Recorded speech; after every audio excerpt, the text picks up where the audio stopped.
Yo, what's going on? Mike from Mike Talk Sports with the huge trade that just went down between the Portland Trailblazers and the Milwaukee Bucks. Of course, the forgotten team in this trade is the Phoenix Suns. So in today's video, we are going to be breaking down one of the major assets the Suns received in this trade, being Grayson Allen, in order to determine how is Grayson Allen going to contribute to his new team. Out of every single playoff team in 2023, you can make a solid argument that the Phoenix Suns had the worst bench depth and overall worst roster outside of their top four players. You had Kevin Durant and Devin Booker playing over 40 minutes per game, yet only 4 players played over 30 minutes per game for this rotation. There really was no other players outside of their top 4 to make significant noise in this playoffs. Guys like Cameron Payne with 21 minutes per game, getting the 5th most amount of minutes per game for this team in the playoffs. You had guys like Landry Shamet being the 6th man on this team with 18.4 minutes per game, and they had the most amount of guys getting over 10 minutes per game out of any team in this year's playoffs with 13 guys, meaning they really could not hunker down and find that 7 to 8 man rotation that you need in order to win a championship. And Grayson Allen comes to the Phoenix Suns and solves this problem immediately. Not only has he been a significant contributor to the Bucks in the regular season, as in the last 2 regular seasons out of 138 games, he's had 131 starts, getting 27.4 minutes per game, and in those 27.4 minutes per game, he's put up 10.7 points per game, 1.9 assists per game, 3.3 rebounds per game, on 40% from 3, on 5.5 attempts per game. That's a very significant sample size, and that makes Grayson Allen one of the best three-point shooters in the entire league, and overall, he's been shooting 44% from the field. More importantly than his solid regular season production is how he's played in the playoffs.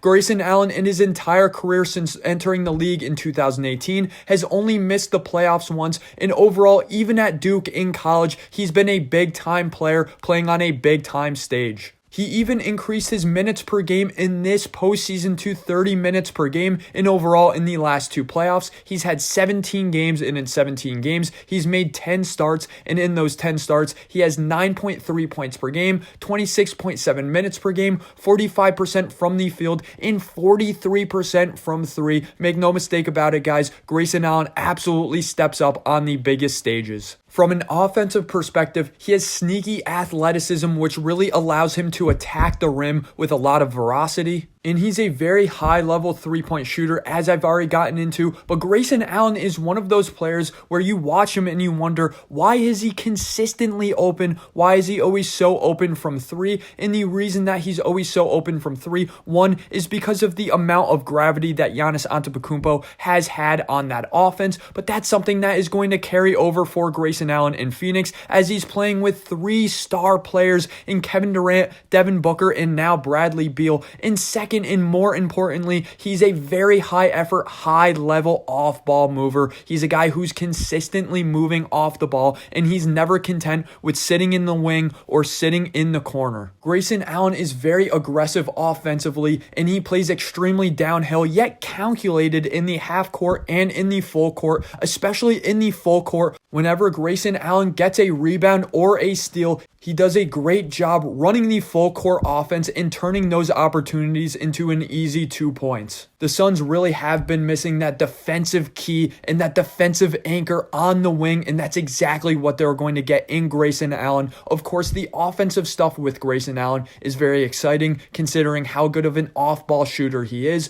but where the Suns really are going to benefit from Grayson Allen, of course, is his defense. He really is a great defender, one of the better perimeter defenders from the guard position in the entire NBA. It really is that incredible hustle. He always dives for loose balls. He has a great understanding of clogging passing lanes consistently. He's super physical, and he's very press heavy in the half court. And overall, he has sneaky good lateral quickness and play strength. In 2023, despite not getting over 30 minutes per game, he still was top 100 in defensive box plus minus and defensive win shares. For reference, guys, the vast majority of guys in the top 100 are guys who get significant amount of minutes per game. So the fact that Grayson Allen is consistently considered a top 100 defender in these statistical categories is very impressive. Grayson Allen is clearly the perfect six man for this Phoenix Suns team coming into the 2023 and 2024 NBA season. He's a guy who offers very high-end three-point shooting ability. He's a guy who's willing to play off-ball next to these superstar players that are on the Phoenix Suns. And most importantly, he will guard the opposing team's best player, specifically the opposing team's best point guard or shooting guard, taking a significant amount of pressure off of Devin Booker and Bradley Beal on the perimeter. Thanks for watching today's video of Mike Talk Sports. Let me know in the comment section below, what are your thoughts on this Damian Lillard trade as a whole, and what are your thoughts on Grayson Allen coming to the Suns?